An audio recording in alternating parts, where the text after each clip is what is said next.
nervous about their speech. Oh wait, did you have that recording? Now it's good? Alright. Everybody nervous today? Everybody happy? I'm sure everyone was pretty nervous about their speeches. I know I was. I actually really was. Can I get a show of hands of everybody who felt really nervous about doing the speeches, coming up here and talking? Well, probably that's to be assumed. I mean, public speaking is the #1 fear of humanity.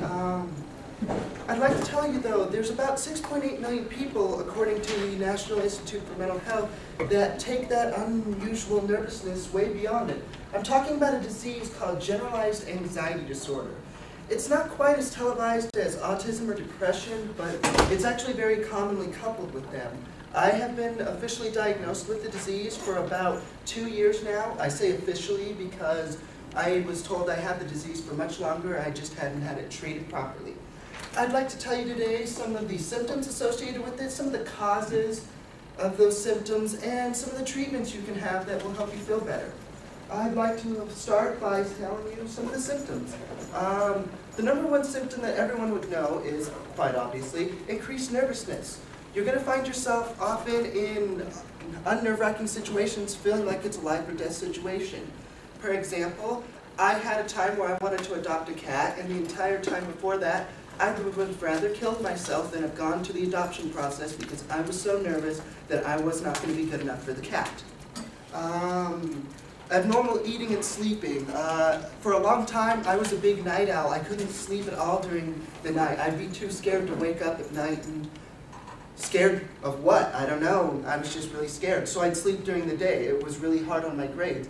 Now I do a lot better with sleeping, but it's makes you more irritable. It makes you eat oddly, either too much, too little, odd things. And it's also often coupled with things like depression, substance abuse, and excuse me, even bipolar disorder. I'd like to now go over some of the causes. There's 2 main causes to this.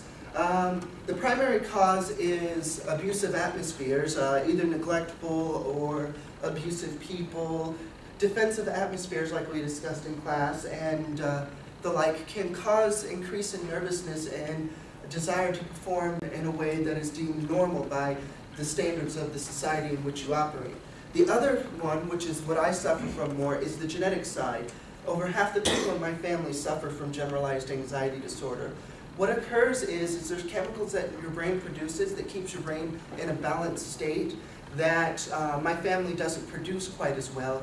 So it kind of makes you kind of more paranoid and nervous, and depending on your life experiences, let's say I go to a certain place and I trip and fell and I hurt my knee really bad and I had to have stitches. With anxiety disorder, I'd be scared to even come close to that place because it would just make my knee hurt or just make me feel really queasy. That leads me more into the treatments. Now, this may sound like a bad disease, but there are very good treatment options out there. The first of which I'd like to talk about is therapy. Now, I could go into and do a whole speech just on therapy. There's so many methods you could do. I'm just going to briefly talk about talk therapy, which was the most effective for my family. Basically, you sit in a room with a therapist for about half hour to an hour. They'll ask you about your day, they'll ask you about your interests, you know, how things are going, how things are doing for you, and if something comes up that they think is triggering your anxiety, they'll talk to you about it, they'll talk you through it, sort of use logic, whatever you respond to best. I respond really well to logic and creativity, so my therapist would often say logically, the chance of this happening is so low, it's not even worth worrying about, or such like that. The second one, which is the one I actually prescribe to most now, is medication. I take a medication known as Celexa. It's a generic offshoot of a more popular one known as Lexapro. What it does is it stimulates the brain to produce the chemicals that it's not producing properly. Now, this works well for people who have this happen from traumatic experiences as well.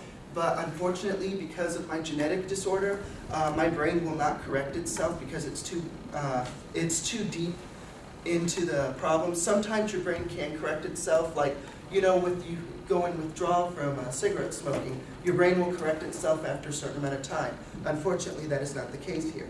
The third one, and I think this is the most important for the audience to understand, is Even after all your therapy's done, even if you don't need more medication, to avoid relapse and to keep going strong afterwards, you need to have a strong support net. You need to have people that know that you are going to through these pains. You need people that know that you're going to have times when you're nervous, when you're sad, that you're going to need people there for you. And I can tell you without a shadow of a doubt, if I did not have this support group, I would not be able to stand in front of you today and give this speech.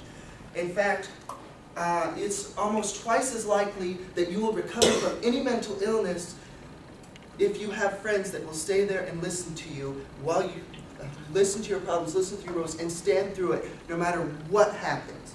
And I'm glad you listened to my speech today. I did want to go over the causes of this disease, the symptoms, and treatment options, and I'd like to leave you with a quote that has stayed with me for a very long time. It is not who you are that holds you back. It is who you think you're not. Thank you.